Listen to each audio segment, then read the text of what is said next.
Arabia, slayer of sultans, defender of the poor, idol to young men and women everywhere, crossing the endless Sahara, defending the weak. And you know who I really like to defend? Is those harems. When you liberate them young women, boy, I'll tell you this, you're grateful. Those harems, I got a story to tell you. Cut! Cut! What are you doing? We're supposed to be talking about the Hakim battle rifle, not your exploits with the harems, whatever that is. So try to stay on task. Let's do it again. Okay. We'll talk about the Hakim rifle thing here. Start over. Hello, Laurence of Arabia, here to talk to you about the Hakim Egyptian battle rifle. This baby's heavy, so usually what I do is stick it on my camel and leave it there. It's too damn heavy to run around in the goddamn heat carrying an 11-pound behemoth like this. And I gotta tell you, those camels, they smell like vomit. They're terrible. They spit. They stink. It's horrible. But I do it in the name of Laurence of Arabia, slayer of sultans, champion of the poor. Cut! What do you mean, cut? You can't stay on point, Laurence. What's going on? Go sit in the truck. Give me the rifle. Go sit in the truck.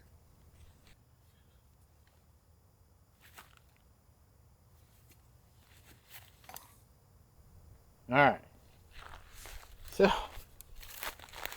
I guess I'm going to be talking about the Hakim battle rifle since Laurence can't stay on point. So I moved into the shade just so we can show this off a little bit better without all the shadows and stuff. This rifle is very unique. It has a unique system that for Egypt was probably really good. I mean, they made it work, and in that harsh environment, they needed something that could withstand the dust and the sand and the grit and everything else that happens down there. So what they came up, well, actually, this is based on a Swedish rifle. In fact, the Swedes gave them the tooling to get this done, and they also did some education as well. But it was based on the Lungman rifle out of Sweden. But the Egyptians, they made a few improvements to the rifle. The first one, which is pretty interesting, this is what they call a direct pistonless gas system. Say that 10 times real fast. But what happens is when the round is fired, some of the gas comes through a tube, a stainless steel tube down here, and comes out right here. That pushes this whole assembly back. There's a little cup. See right there, that little cup? That pushes the whole assembly back, and it cycles back with the spring. Now I have it in the locked position.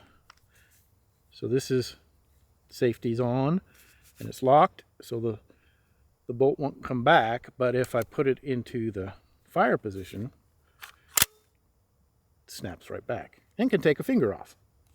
What the Egyptians liked about this is that this particular system with the dust cover and the bolt carrier right here, it closes everything off. So it's sand and water and dust and everything else resistant. Camel hair, which in that environment is really important because it can jam up a lot of different working parts. They started building these in 1952, but before we get to that, so right here, this is one of the changes they made. This little guy right here adjusts the amount of gas that comes through and back down to the block. So if it's in the 9 o'clock position right here, it's totally turned off, and it's basically a single fire rifle.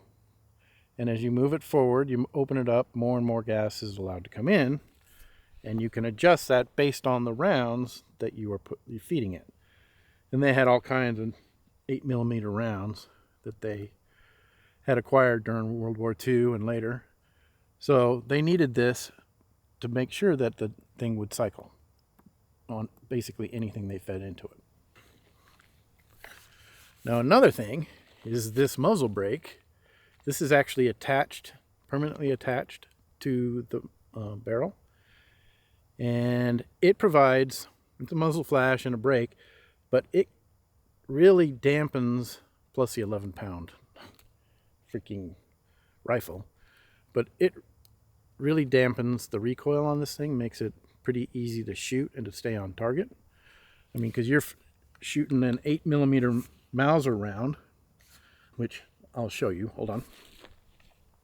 All right, so that, I'll stay out of the way so it focuses on it, is a 7.92 by 52 Mauser rounds that the Germans started using. This particular one is a little strange in that it has this lip right here. It's the only thing I could find online, so that's what I got. I think I've tried a little bit and it looks like it cycles okay, so that's kind of what that is. And then for comparison's sake, that is a 9mm round. So this thing, I mean, I'd equate it to maybe 30-06 kind of round. So that thing can hit hard, especially within 300 yards. But you shoot it all day, that's gonna be hard too. And just trying to reacquire the target. So that muzzle brake really helps fire this thing downrange. And this is a 196 grain bullet too.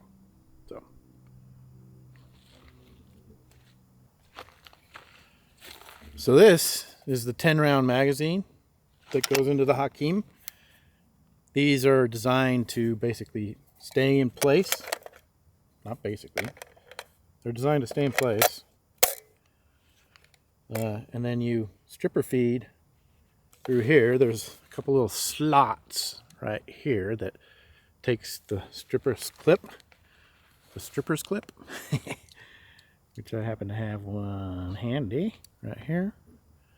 So this little stripper clip kind of rocks forward, then down, and then I don't know if I can do this 90 degrees like this, but yeah, there we go. Then you just take that out and you're stripped and ready to go. Oh, one more thing I didn't show you is the cool lettering for the height adjustment. I think this is 100 all the way up to 1,000.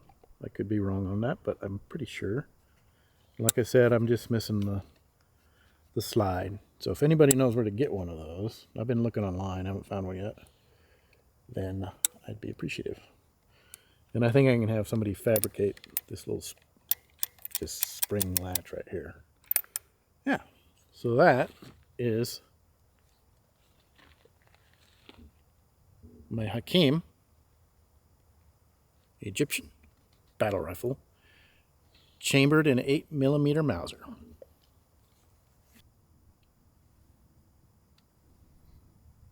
I'm sorry, Lawrence, but you just couldn't stay on point. We were there to talk about the rifle, not Harim's. Tell you what, let's go into town, we'll go to Sonic, and we'll get you a shake. Really? Can I get strawberry?